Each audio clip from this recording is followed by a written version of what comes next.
नमस्कार। मतपत्र के इस मंच पर आपका स्वागत है और मैं हूं आपके साथ दुष्यंत चोपड़ा। दोस्तों, आज 25 जून है। ये ऐतिहासिक दिन है। स्वतंत्र भारत के इतिहास का ये वो काला दिन है जिस दिन सभी लोकतांत्रिक मूल्यों को कुचल के और सारी मानवीय अधिकारों को, जो मौलिक अधिकार हैं नागरिकों के, उनको कुचल के इस देश में इमरजेंसी लगाई थी भूतपूर्व प्रधानमंत्री श्रीमती इंदिरा गांधी जी ने सन 1975 में। उस समय मैं एक छोटा बच्चा होता था, पढ़ता था स्कूल में, और हमारे पिताजी भी प्लानिंग कमीशन ऑफ इंडिया में उच्च पद पर आसीन थे। घर में न्यूज़पेपर आता था, पढ़ते थे। तो उस समय हमारे घर में जो न्यूज़पेपर आता था वो था इंडियन एक्सप्रेस। उस इंडियन एक्सप्रेस ने जब इमरजेंसी लगी तो उस दौरान में जब इमरजेंसी की डिक्लेरेशन के बाद जब अपना अंक निकाला तो उसमें पूरा जो फ्रंट पेज था उसको एकदम, उस पर कुछ नहीं छापा, क्लीन। यानी कि वो एक ऐसी अभिव्यक्ति थी कि मौलिक अधिकारों को कुचल दिया गया है, प्रेस की आज़ादी को छीन लिया गया है। तब उस समय के इंडियन एक्सप्रेस ने फ्रंट पेज बिल्कुल क्लीन, एकदम सफ़ेद पन्ना निकाला था। वही इंडियन एक्सप्रेस को अगर हम आज देखते हैं तो आज देखिए, ये इंडियन एक्सप्रेस ने फ्रंट पेज पर इमरजेंसी की न्यूज़ को कवर तो किया है, लेकिन बहुत छोटा सा स्थान दिया। ऑपोजिशन कहती है कि BJP is undeclared emergency over, will protect constitution. तो आज वही इंडियन एक्सप्रेस जो फ्रंट पेज को बिल्कुल क्लीन करके छापता था, आज ये उसकी खबर 25 तारीख को श्रद्धांजलि देते हुए या उसको याद करते हुए दी है। अब वहीं अगर दूसरी तरफ अगर हम बाकी न्यूज़पेपर्स के ऊपर नजर डालते हैं तो देखिए, नवभारत टाइम्स ने भी फ्रंट पेज पर यही न्यूज ली है इमरजेंसी की, जहां पीएम ने याद दिलाई इमरजेंसी तो विपक्ष ने नीट पर घेरा। नवभारत टाइम्स का ही अंग्रेजी अंक जो है द टाइम्स ऑफ इंडिया, उसने भी अपने फ्रंट पेज पर टॉप स्टोरी इमरजेंसी के ऊपर दी है, emergency reminds us to protect constitution, Modi. देखिए, यही नहीं, अगर हम दूसरे न्यूज़पेपर्स की बात करें तो अमर उजाला ने भी फ्रंट पेज पर सेकंड लीड बहुत प्रमुखता से 6 कॉलम की न्यूज छापी है और कहा, आपातकाल, लोकतंत्र पर काला धब्बा, जनता संकल्प ले ताकि कोई फिर हिम्मत ना करे। ये मोदी जी का कहना है कि ताकि कोई फिर हिम्मत ना करे। इसी विषय पर मैं आज बोलने वाला हूं दोस्तों।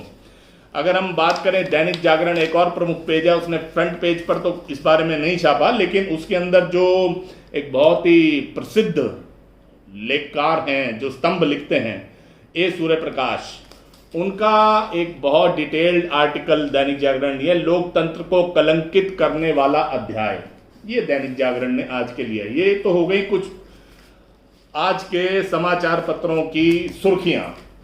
लेकिन दोस्तों, जैसा कि मैंने थंबनेल में दिया है कि आज भी जारी है या आज भी लगी हुई है इमरजेंसी, वो बात मैं क्यों कह रहा हूं? यूं कहने को तो 25 जून 1975 को श्रीमती इंदिरा गांधी जी ने इमरजेंसी लगाई थी भारतवर्ष के अंदर, लेकिन अगर हम उसके पीछे के कालखंड में चले जाएं तो जब पंडित जवाहरलाल नेहरू प्रधानमंत्री बने, पहले देश के पहले प्रधानमंत्री बने, तो अघोषित इमरजेंसी तो उस समय पर भी लग गई थी कि जब उनके खिलाफ या उनके विरुद्ध बोलने वालों को किस तरह से दबाव कुचल दिया जाता था। उसका उदाहरण है मशहूर जो गीतकार हैं, लिरिसिस्ट हैं, मजरूह सुल्तानपुरी। तो मजरूह सुल्तानपुरी अक्सर जो उस समय का सत्ता पक्ष था, जो उस समय जो शासन था, प्रशासन था, उसके खिलाफ कुछ ना कुछ अपने गीतों में, नज्मों में, गजलों में लिखा करते थे। तो उन्होंने एक गजल, उन्होंने एक कविता लिखी जिसमें उन्होंने कहा, अमन का झंडा इस धरती से किसने कहा लहराने ना पाए। अमन का झंडा इस धरती पे किसने कहा लहराने ना पाए।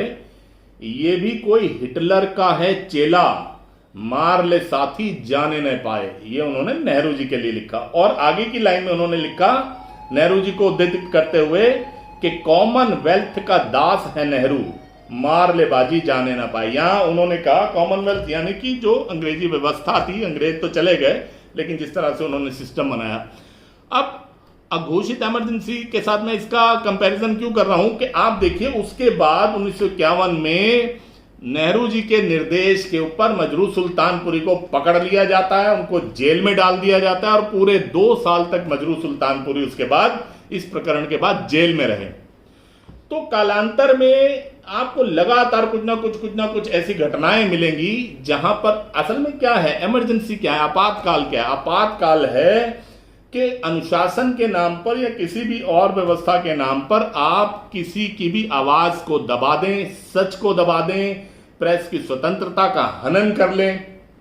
अब ये वाली चीज, हालांकि इसका इल्जाम आज का विपक्ष पूरी तरह से मोदी जी के ऊपर लगाता है कि मोदी जी निरंकुश हैं, मोदी जी तानाशाह हैं, लेकिन मेरा अपना ये मानना है और शायद आप सब भी जब इसके ऊपर ध्यान देंगे इस बिंदु के ऊपर, तो आज की डेट में, आज के अगर आप राजनीति के ऊपर नजर डालेंगे तो सबसे ज्यादा गालियां खाने वाला अगर कोई नेता है जो कि सहर्ष अपने ऊपर उन गालियों को झेल लेता है, उनका नाम है नरेंद्र दामोदर दास मोदी।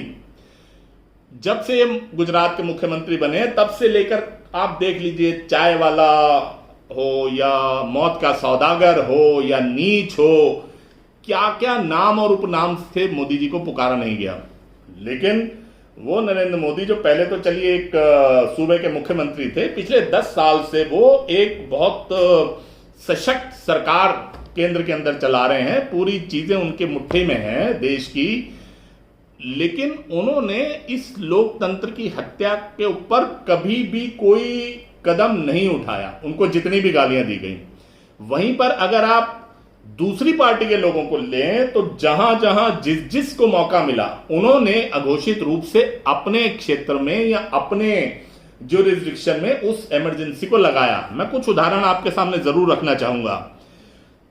1975 की इमरजेंसी में तो सभी विपक्षी नेताओं को, पत्रकारों को जेल में ठूंसी दिया गया, प्रेस की आजादी छीन ली गई। जब जम्मू और कश्मीर में आतंकवाद का दौर था तो उस आतंकवाद के दौर में आप देखिए कि किसी को भी पूरे कश्मीर के अंदर, विशेष रूप से लाल चौक पर, भारत माता की जय, वंदे मातरम बोलने की इजाजत नहीं थी। क्या वो इमरजेंसी नहीं थी? वो भी तो इमरजेंसी का ही एक रूप था। आप आज की डेट में देख लीजिए, पश्चिम बंगाल के अंदर वहां की मुख्यमंत्री सुश्री ममता बनर्जी के विरुद्ध कोई भी वहां पर आवाज नहीं निकाल सकता, कोई बोल नहीं सकता, कोई लिख नहीं सकता। जो भी उनके खिलाफ कुछ करने की कोशिश करते हैं, बोलना तो बहुत दूर, उनके खिलाफ वोट भी देने की कोशिश करते हैं, तो उनका क्या हाल होता है। ये प्री पोल वायलेंस और पोस्ट पोल वायलेंस वहां का इस बात का जीता जागता उदाहरण है कि अघोषित इमरजेंसी किसको कहते हैं।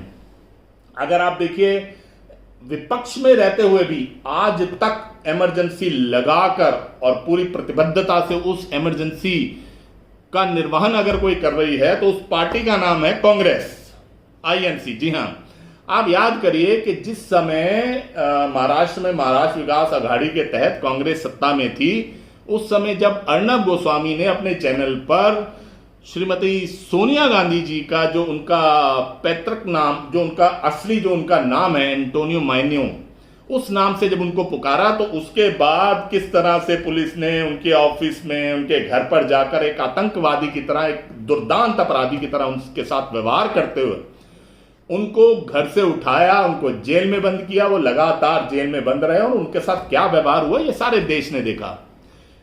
वहीं अगर आप राहुल गांधी की बात कर लें तो श्रीमान राहुल गांधी के खिलाफ पिछले दिनों में, अभी लेटेस्ट ही उदाहरण है, जब जब उनके खिलाफ किसी ने बोलने की कोशिश की तो जहां पर भी कांग्रेस की सरकार है, भले वो छत्तीसगढ़ में थी, तब वहां से पुलिस आकर यहां के पत्रकारों को उठाने आई।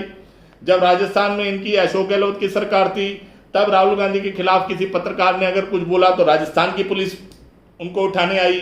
अभी लेटेस्ट में एक यूट्यूबर अजीत भारती, उनका जब प्रकरण हुआ, उन्होंने राहुल गांधी के बारे में कुछ बोला, और वो भी बोला नहीं, उन्होंने जो कांग्रेस के ही एक्स लीडर हैं प्रमोद कृष्ण शास्त्री, उनके ही दिए हुए एक जो उन्होंने एक बात बोली थी उसका ही उदाहरण दिया।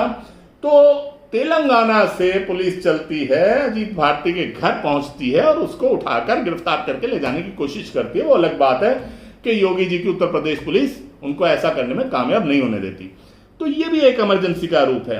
अब अगर आप देखिए, कांग्रेस की बात कर ली, अगर आप बात करिए आम आदमी पार्टी की, अरविंद केजरीवाल जी को शुरू से शौक था कि पूर्ण राज्य दीजिए, पुलिस प्रशासन मेरे पास होना चाहिए, पुलिस प्रशासन मेरे पास होना चाहिए।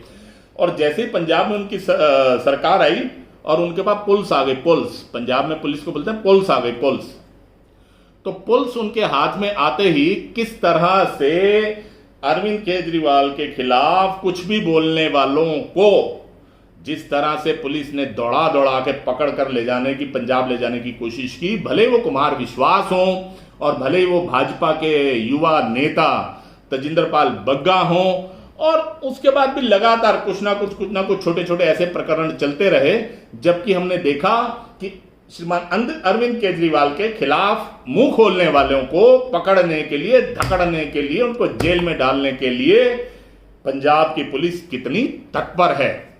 तो ये जो मैंने आपके सामने उदाहरण रखे, ये उदाहरण ये बताते हैं कि भले ही आज हम 25 जून 1975 को याद करके कार्यक्रम कर लें, भले ही विपक्षी पार्टियां आज प्रधानमंत्री मोदी को कितना भी कोस लें, वो निरंकुश हैं, तानाशाह हैं और देश में लोकतंत्र की रक्षा नहीं हो रही, संविधान दिखाया जा रहा है, संविधान की कॉपी दिखाई जा रही है, लेकिन इन सभी नेताओं को एक बार आईने में अपनी शक्ल जरूर देखनी चाहिए, अपने गिरेबान में जरूर झांकना चाहिए कि ये कहां स्टैंड करते हैं, इनकी पार्टी कहां स्टैंड करती है, इनके उसूल कहां स्टैंड करते हैं।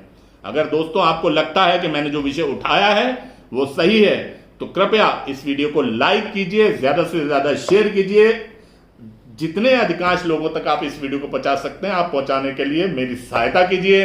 अगर आपने अभी तक मतपत्र को सब्सक्राइब नहीं किया है तो कृपया मतपत्र को सब्सक्राइब कीजिए, इस वीडियो को लाइक कीजिए और साथ वाले बेल आइकॉन के बटन को जरूर दबाइए ताकि हमारे हर आने वाले कार्यक्रम की सूचना सबसे पहले आप तक पहुंच पाए। बहुत बहुत धन्यवाद दोस्तों।